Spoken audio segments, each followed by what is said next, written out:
Allahu Akbar, sami Allahu liman hamidah, Allahu Akbar, Allahu Akbar, Allahu Akbar, Allahu Akbar, Assalamualaikum, Waalaikumsalam. Sahara. Dia, acu bagi bini tidak. Iya ya, kita akan tertawa.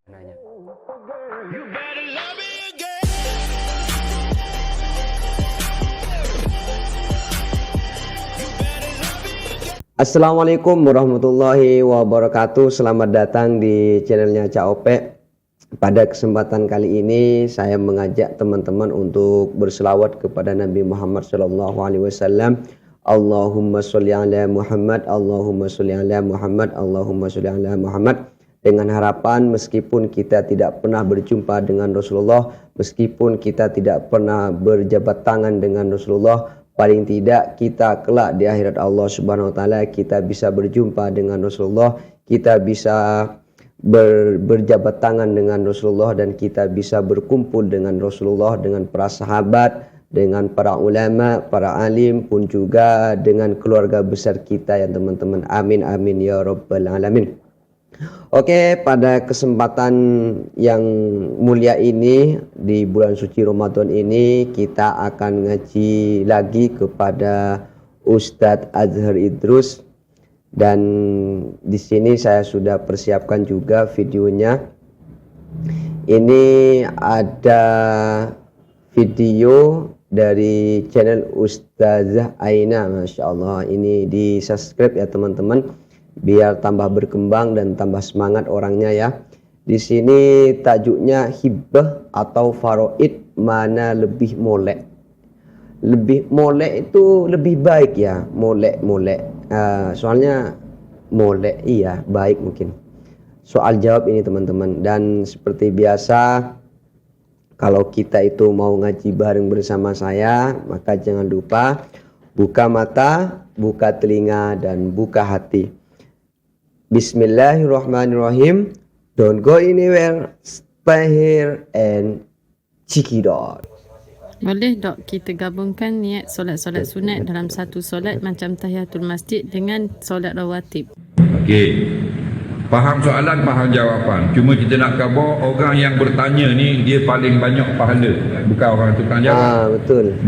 Tukang tanya paling banyak pahala. Kalau sebab dia bertanya kita dapat maklumat. Faham? Ya. Dia kata kalau kita nak semayang tahiyat masjid, boleh tak kita buat sekali dengan rawatib. Contoh kita pergi nak semayang zuhur, dia ada sunat tahiyat masjid, dia ada sunat qabliyah zuhur. Okey? Jawabnya begini. Kalau kamu ada masa, buat dua-dua lebih baik. Kalau ada masa, buat tahiyat masjid dulu, lepas tu sunat zuhur. Faham? Tetapi kalau tidak ada, tak cukup masa, boleh buat dua sekaligus. Buat dua ini ilmu lah, ini ilmu tak lah. perlu niat tahiyat masjid, niat qabliyah zuhur saja, sunat zuhur. Jadi termasuk juga tahiyat masjid, kali didirikan solat setelah masuk, sebelum duduk dikira menghormati masjid. Tapi kalau mu nak niat juga dua-dua, Allah aku semayang sunat tahiyat masjid dan sunat qabliyah zuhur, dua rakaat kerana Taala, sah juga. Masya Allah. Ustaz, apakah yang dimaksudkan dengan masjid dirar? Masjid dirar, woi. Maksud masjid dirar ini masjid yang kita bina bukan untuk menyatukan umat, untuk memecah belahkan umat. Itu maksud masjid dirar yang Nabi suruh robok tu. Ingat, buat masjid kerana Allah, agar kita bersatu. Bukan parti bersatu, bukan. Agar kita bersatu. Faham lagi? Tapi banyak loh sekarang orang yang macam tu ya, yang asalnya semuanya masjid ke si A, misalnya masjid A, terus lambat laun ada beberapa tokoh terus membangunkan masjid lagi, masjid B, akhirnya umatnya terpecah ya, macam itu biasanya banyak. Gak tahu, bahkan kadang itu dalam satu kampung juga, dan untuk alasan-alasannya saya juga kurang tahu juga yang pasti ya teman-teman. Itu ingatlah, pecah belah ni, politik ni pecah belah. Faham lagi? Jadi pecah belah. Wa'tasimu bihablillah jami'ah. Kita ni orang Islam belaka, parti apa pun. Bersatulah atas nama Islam. Jangan tujuan kerana ikut pemimpin semata-mata, tidak. Nak membela agama Allah di muka bumi. Baru kita selamat. Nah, jadi kita buat masjid supaya orang nak pergi masjid tu jadi kita Allah, orang mari masjid kita. Tak ada niat lagu tu. Niat itu kerana Allah nak mendapat keredaan Allah, untuk orang bersujud di dalamnya, orang nak pergi dinung, orang mari sini, tak ada masalah. Banyak masjid lebih baik. Cuma dalam nak mendirikan jemaah, ulama-ulama buat syarat, jangan jadi sampai banyak berjemaah. Biarlah satu-satu yang penuh jadi penuh dua baru yang ketiga. Itu yang terbaik. Okey. Ustaz, adakah lebih baik buat hibah berbanding pembahagian faraid? Wah, ini menarik Sebab ya. duk perhati lon ni ramai insurans terutamanya duk promote hibah dengan menakut-nakutkan soal pembahagian dalam faraid pada anak bini. Kita boleh tengok komen-komen netizen dalam ke arwah dan sebagainya. Dia gini, hibah dan faraid ini benda-benda yang dibenarkan, disyariatkan. Kita nak hibah pun boleh. Kita kelebihan daripada hibah itu ada harta yang difaraidkan boleh. Contohnya, kalau kita nak hibah, maksudnya kita nak beri harta masa hidup, janganlah sampai ada waris yang tidak terima. Contoh, kita nak beri semua harta kepada seorang dia anak, seorang lagi kita tak mau beri, tak boleh. Walaupun sah pemberian, kita akan diadili di akhirat nanti. Allah. Pernah sahabat dia nak bagi harta pada sebahagian anak, Nabi kata sebahagian lagi kita tahu, tak boleh, jangan buat gitu. Faham? Jadi kalau kita hibah, semua waris dapat, tak ada masalah. Yang masalah kita hibah, ada waris tak dapat. Bila faraid ada harta tu, tak boleh. Cara Islam ini asalnya faraid. Faham lagi? Kalau ada dah yang beri masa hidup, sesadar, bila ada berlaku kematian, harta yang kita tinggal itu difaraidkan, dibahagikan mengikut apa yang Allah bahagikan di dalam Al-Quran. Okey? Jadi jangan kita ikut-ikut sangat orang meniaga insurans dan sebagainya. Apa yang kita rasa patut kita beri masa hidup, beri masa hidup. Tapi jangan kita menghabiskan pemberian sehingga kalau kita beri sehabis, ada waris yang tak dapat apabila berlaku kematian. Itu menyebabkan mereka itu terasa hati dan sebagainya. Faham? Ini juga menarik ya. Karena zaman sekarang itu kalau bab ini dianggaplah disepelekan, nanti bisa berdampak fatal teman-teman. Karena sekarang kan banyak orang bertengkar sesama saudaranya gara-gara tanah, gara-gara rumah, gara-gara harta istilahnya ya.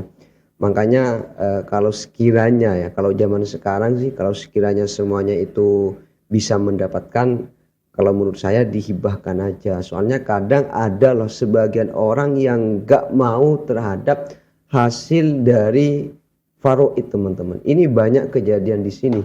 Ketika di faraid karena hasil faraidnya kurang memuaskan terhadap diri sendiri, akhirnya dia tidak mau. Makanya alhamdulillah ya, ini cerita pribadi saya sendiri, mungkin bisa diambil hikmah oleh teman-teman. Dulu sebelum almarhum ayah saya itu meninggal, saya minta sama ayah saya, ayah gimana kalau semua anak-anak ayah itu dikumpulkan, mumpung lagi ada ayah, saya siap. Walaupun sama ayah nggak diberi, walaupun sama umi nggak diberi, silahkan. Yang penting saya pengen saudara saya itu ngumpul, terus sama ayah itu misalnya ini dikasih sama A, ini dikasih sama B, ini dikasih sama C gitu. Dan alhamdulillah ayah itu merespon dengan baik, dan waktu itu semua saudara saya dan ipar-ipar saya itu ngumpul, terus sama ayah dan umi saya itu dikasih tahu bahwa rumah ini milik ini, bahwa tanah yang di sana milik kamu, bahwa tanah yang di sana milik kamu, seperti itu. Dan pada waktu itu saya rekam teman-teman. Soalnya kenapa? Soalnya itu menjadi bukti, takut nanti ada fitnah di antara saudara-saudara saya, nanti bisa ditampilkan videonya. Dan alhamdulillah selesai, dan saya merasa lega sih, walaupun duka ayah saya sudah meninggal. Cuma semenjak itu tidak ada masalah-masalah harta ini tentang dari warisan ya teman-teman. Soalnya saya itu kan saudara laki-laki sendirian, yang lain itu 2 orang itu perempuan. Jadi otomatis saya itu nanti akan menjadi, anggaplah, orang yang bertanggung jawab terhadap saudara-saudara saya. Mungkin waktu ada ayah, umi, mungkin saudara-saudara saya itu masih bisa dikendalikan oleh mereka berdua. Cuma kalau posisinya saya bertiga sama saudara, ayah, umi tidak ada, maka belum tentu perkataan saya itu didengarkan. Jadi alhamdulillah semuanya sudah selesai. Nah, mungkin ini cerita pribadi ya, dan kalau misalnya sekiranya bermanfaat untuk teman-teman, biar saudara teman-teman itu tidak bertengkar, tidak rebutan masalah harta. Kalau sekiranya seperti yang Ustadz sampaikan, sekiranya semua saudara-saudara Anda itu mendapatkan semua, maka lebih baik difaroid, ya, maka lebih baik dihibahkan teman-teman. Oke, kita lanjut, mohon maaf ya. Terusnya Ustaz, adakah dengan kita menolak faraid boleh menjejaskan akidah? Faraid ni budak-budak maksudnya bila Menjejaskan itu apa? Menjejaskan apa tidak merusak akidah ya mungkin ya. kita mati, harta kita dibahagikan menurut Al-Quran. Quran sudah bahagi, orang ni dapat 1/8, ada orang dapat 1/6, ada orang dapat 1/4, ada orang dapat 1/2, ada orang dapat 2/3. Itu faraid. Okey, kalau kita tak ikut faraid, kita bagi sama rata, hukumnya harus. Tapi jangan kita kata faraid tidak betul. Siapa yang kata faraid tidak betul, kafir. Allah, hati-hati loh ya. Jadi kita tak apa, kita tak mau bagi ke faraid, minta persetujuan semua waris nak bagi sama banyak. Faham lagi? Sebab asalnya kalau kita mati, contoh semua waris ada 5 orang saja dapat, iaitu ayah kita, mak kita 1/6, bini kita 1/8, anak lelaki, anak perempuan, ni dapat faraid. Faham lagi? Berarti kalau orang itu tidak mau dengan hasil faraid, berarti itu sama halnya dengan tidak mau dengan hasil Al-Quran ya. Bisa saja itu yang seperti Ustadz sampaikan, mungkin ya kafir ya. Jadi kita bagi khabar, kita nak bagi sama rata, setuju belaka? Setuju belaka. Lagi, maka 5 orang ni dapat sama banyak, harus. Tapi jangan kita kata faraid Quran tidak adil, kafir. Jangan kata faraid Quran tidak betul, kufur, rosak akidah. Ustaz, orang biasa sebut mudok skong niaga sebab tu mu bankrupt, mudok skong bela highway sebab tu highway mu mampu. Apakah itu skong Ustaz? Skung. Boleh percaya ke tak? Dia kata dia kawan tu bela lembu mampu. Bela buruk mampu juga buruk. Faham lagi? Jadi kawan dia kata mu ni tak skong bela. Faham lagi? Skung ni maksudnya kesesuaian. Tak ada apa, jangan kita intikok sesuatu. Tak ada salah cakap pun. Jangan kita intikok. Faham lagi? Kalau nasib tidak baik, mu tak boleh. Nasibmu memang tak boleh beli haiwan, tak boleh kata begitu. Kerana kita tak tahu, nasib-nasib ni pembahagian daripada Allah. Okey? Tapi kalau kita tak skung, tak ada masalah. Tak skung ni maknanya mu tak skung jual kedai makan, nak berniaga, mu mondeknya nanang. Faham lagi? Atau panggil skung, kesesuaian. Sebab ada orang dia memang jenis pandai nanang, tapi lagi ke kedai baju. Jadi nengok ada jual, mampu modal-modal. Nanang buat witi. Atau panggil skung, faham tak? Skung. Atau kalau skung dengan bagian maknanya buat kerja. Ada juga makna skung, makna sipang. Skung juga mana sipang. Dia motosikal mu hak Vespa lama tu mana dia naik dia skung rumah. Mana mana skung. Sipang dah waktu lebih. Tu skung lah. Ustaz, sekarang musim hujan, ada setengah tempat banjir. Boleh tak kita solat jamak di masjid? Sebab kadang-kadang Tok Imam datang waktu maghrib tapi insyak tak boleh pergi sebab banjir. Menarik ya. Jawabnya boleh jamak kerana hujan. Termasuk banjir tadi yang membasahkan pakaian. Bila? Jamak takdim saja. Bukan jamak takhir. Mari sekali garik, buat ngisi selalu, lepas tu balik. Sebab kalau balik pula garik, air banjir. Boleh bohong pula, jenuh dalam air. Faham? Boleh jamak takdim. Yang kedua, syaratnya tidak ada kereta, tidak ada jambatan. Kalau ada kereta, ada lori, tak ada jamak. Sebab tujuan jamak ni, orang yang berjalan kaki ikut dalam air. Faham lagi? Jadi mari pula isi sekarang 2 kali berjeruk. Tapi dah mau ada kereta, tak boleh. Pasal kereta kena ada hujan. Tak kena. Ustaz, betul ke ibadah tanpa ilmu jadi debu berterbangan? Jawabnya boleh jadi, tidak mesti. Dalilnya gini, kalau kita tidak belajar baca Quran, okey, tak belajar baca Quran, betul tak baca Fatihah? Goliknya betul tak? Tak betul. Bila tak betul, tidak sah. Jadi semayang kita patut ada pahala. Dan baca tak betul, sah tak? Bila tidak sah, tak ada pahala. Iza saqata syartun, saqata masyrut. Bila syarat tidak dipenuhkan, maka semayang tak berlaku. Jadi orang panggil semayang saja je. Apa? Orang lain baca Quran betul. Orang lain ngaji, belajar, ada guru. Bila baca betul, Bismillahirrahmanirrahim. Mari dia, Bismillahirrahmanirrahim. Alhamdulillah, mana sah? Mereka dia OKU. Faham? Orang rokok tamaknina, Allahu Akbar, berhenti dulu, diam, bawa ke Samiallahu liman hamidah. Dia tak, masa tak belajar, Allahu Akbar, Samiallahu liman hamidah, Allahu Akbar, Allahu Akbar, Allahu Akbar, Allahu Akbar, Assalamualaikum, Waalaikumsalam. Sahara dia acuh bagi bini tidak. Iya ya, kita akan tertawa apabila kita itu sudah mengetahui ya. Cuma kalau kita tidak tahu, melihat macam itu biasanya menurut kita benar, tapi menurut orang yang tahu itu jadi lawak ya teman-teman. Ya Allah. Tidak sah, seolah-olah kosong. Kosong tu bagi debu. Seterusnya Ustaz, boleh tak calon isteri memberi syarat kepada calon suami bahawa jika ingin menikahinya tidak boleh poligami? Kalau kita setuju tapi lepas kahwin kita kahwin pula dengan yang lain, berdosa atau tak? Ini menarik ini ya.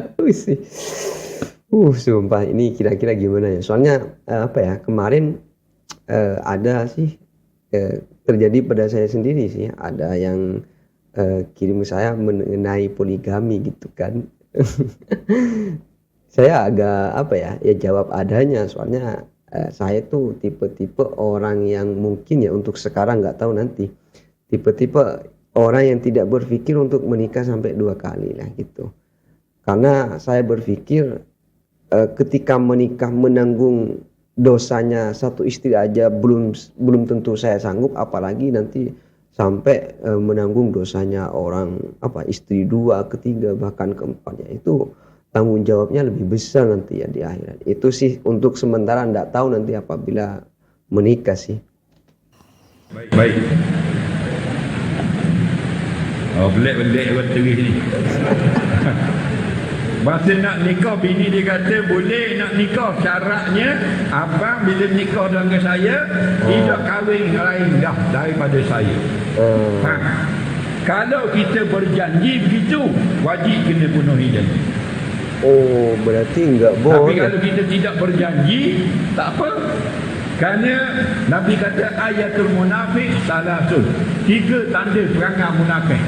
Antaranya idza wa'ada akhlafa. Apabila berjanji tidak tunai janji. Suami sudah berjanji untuk tidak kahwin yang kedua. Lepas nikahnya dia nikah juga. Nikah tu sah, tapi suami berdosa kepada isteri kerana sudah berjanji. Tapi kalau buat syarat dalam akad nikah tak boleh. Aku nikahkan akan nikah wahai biru bin hijau dengan merah binti orange, dengan syarat tidak berkahwin isteri yang seorang lagi. Tak boleh akad nikah gitu. Faham? Kau puang tanya ni kesengan. Dia takut calon suami dia madukan dia. Faham lagi? Memang begitulah, semua perempuan kebanyakannya tak suka dimadu. Betul tak? Tak ada masalah, benda tu benda biasa saja. Balik memang perempuan tak suka. Kita pun orang lelaki, suka tak kita? Orang lelaki, wajib suka tak? Kalau nikah seorang lagi, suka tak? Bini ada mari tak? Tak ada mari. Kalau isteri bagi, suka tak? Suka. Suka. Pengurusi suka kalau isteri bagi. Suka juga lah. Mana nak pun nak napah gitu. Allah Ustaz ya, Masya Allah. Orang puan dia berdoa, ya Allah janganlah madu, tak ada masalah. Faham, tak ada masalah. Okey? Bila suami dia nak kahwin lagi, dia nasihat, janganlah bang, boleh. Atau suami dia buat gila, buat kata nak nikah, dia marah suami dia, boleh, tak ada masalah. Yang tak boleh, kamu marah hukum Allah. Okey? Jangan siapa marah hukum Allah.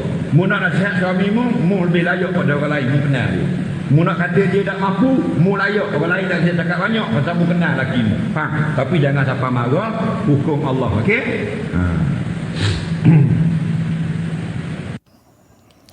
Ustaz, bagaimana menguruskan jenazah seorang yang masih berhadap besar dalam haid meninggal dunia? Oh, ini menarik ya. Perempuan yang haid atau laki-laki yang hadap besar. Contohnya, hadap besar ni lain pada haid ni dipanggil janabah. Contohlah, Janabah. dia baru kahwin. Bila berkahwin, melakukanlah jima' persetubuhan dengan isteri kali pertama dalam dunia. Sejak sangat meninggal dunia. Contohlah mati terus. Faham? Bila mati terus, jima' itu wajib tak mandi. Wajib mandi. Nabi kata idal taqal qitanani faqad wajabal ghuslu. Apabila berlaku persetubuhan suami isteri, wajib mandi. Isteri tu lagi suami mati. Mati kan? Boleh mandi tak suami? Tak. Maka dimandikan dengan mandi jenazah. Jangan kata mayat tu wajib bangun mandi diri. Tak.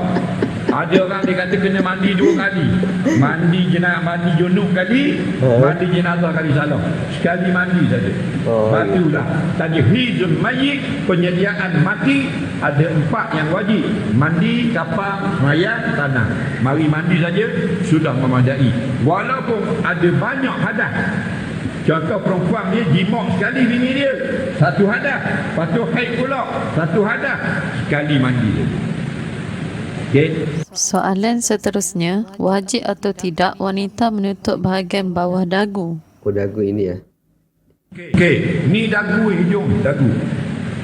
Depan dagu ni bukan aurat menurut satu pendapat. Wajiblah tutup dagu saja. Okey, dagu hak bawah ni ke mana? Ada orang dia pakai tudung ke bawah dagu. Bawah ni nampak faham? Hukumnya 2 pendapat ulama. Pendapat yang pertama, dia adalah aurat, wajib tutup dengan tudung di atas dagu. Oh, di sininya ya. Pendapat yang kedua, dia adalah aurat tapi memada dengan tutup di sini saja kerana ini bahagian bawah dimaafkan. Faham lagi? Jadi orang lelaki mari tengok bawah dagu dia, nampak dagu. Perempuan tidak dosa, laki-laki itu tak ada kata kita ke bawah. Sama macam aurat perempuan, beti. Kalau tengok ke bawah kain, nampak beti. Tapi berjalan tak nampak. Maka bawah dagu, kalau tengok muka dia, tak nampak bawah. Kita hendak ke bawah, baru nampak. Dimaafkan. Cuma al-khuruju minal khilaf mustahab, keluar pada khilaf itu elok, kita tutup, biar tutup atas dagu. Lebih cantik apalagi pakai cadar ya. Sekarang ramai orang buat reaction tentang ilmu agama. Jadi macam mana nak tahu mana satu dari manhaj yang benar, sebab ada hujah dan dalil dan dua-dua adalah seorang ustaz. Kita ikut yang lama, iaitu mazhab al-sunnah wal jamaah. Itu yang betul. Yang baru tidak betul. Okey? Kenapa yang baru ini banyak mengkafirkan ulama-ulama, menuduh sesat umat Islam, membid'ahkan orang. Itu bukan ajaran Nabi Muhammad sallallahu alaihi wasallam. Kalau saya sih dalam channel ini ya, saya akan tidak mau mengatakan mau reaction Ustadz, tidak. Saya lebih ke ngaji bareng gitu teman-teman. Soalnya kalau saya mereaction Ustadz itu apa ya, ilmu saya sih nggak ada apa-apanya. Cuma prinsip saya, siapapun Ustadz yang saya dengarkan di sini, tapi itu sekiranya itu sesuai dengan ahli sunnah wal jamaah, maka saya akan ikuti. Cuma ketika misalnya ada Ustadz itu suatu ketika ada penyimpangan keluar dari ahli sunnah wal jamaah, maka di situ saya tidak akan mengikuti walaupun siapapun Ustadznya yang saya dengarkan di sini. Tapi saya lebih ke diem saja, tidak mau membantah, karena saya yakin masih banyak ada orang yang mungkin lebih efek atau lebih pinter untuk mereaksi atau meluruskan ustadz-ustadz yang melakukan penyimpangan itu ya teman-teman. Kecuali penyimpangannya itu sudah keluar dari agama, mungkin saya bisa untuk memberikan beberapa tanggapan mungkin seperti itu. Tapi untuk di sini saya program ini nggak lebih mereaction. Makanya saya ketika membuat opening ataupun closing, saya tidak pernah saya akan mau reaction ustadz ini tidak. Pada saat ini saya akan ngaji bareng kan seperti itu. Itu salah satu alasan yang mungkin selama ini saya tidak pernah buka di channel ini ya teman-teman. Nabi Muhammad mengajak mengislamkan orang kafir. Ni ajaran baru ni nak mengkafirkan orang Islam. Buat tahdi sesat masuk neraka. Baca doa kunut subuh sesat masuk neraka. Baca Quran di kubur sesat masuk neraka. Bukan ajaran Islam. Itu ajaran yang sesat lagi menyesatkan. Okey? Alhamdulillah itu tadi ya tanya jawab yang menurut saya itu sangat seru sekali, sangat kekinian sekali dan sangat bermanfaat loh. Tentang beberapa pertanyaan-pertanyaan tentang hibah faraid, terus tentang aurat, dan juga banyak tadi ya teman-teman, Masya Allah luar biasa sekali. Itu yang nanya itu cerdas-cerdas loh, cerdik-cerdik, itu banyak pahalanya yang seperti Ustadz sampaikan ya, bahwa orang yang bertanya itu lebih besar pahalanya dibanding orang yang menjawab. Masya Allah. Makanya saya kan di sini sering di channel ini sering ngaji program bareng kepada Ustadz Adher yang tanya jawab ya teman-teman. Soalnya saya lambat laun itu terpikat, banyak manfaat bener loh yang saya dapat gitu. Dan saya kira program ngaji bareng pada saat ini saya cukupkan. Mohon maaf apabila ada kesalahan. Ihdinas siratal mustaqim. Assalamualaikum warahmatullahi taala wabarakatuh.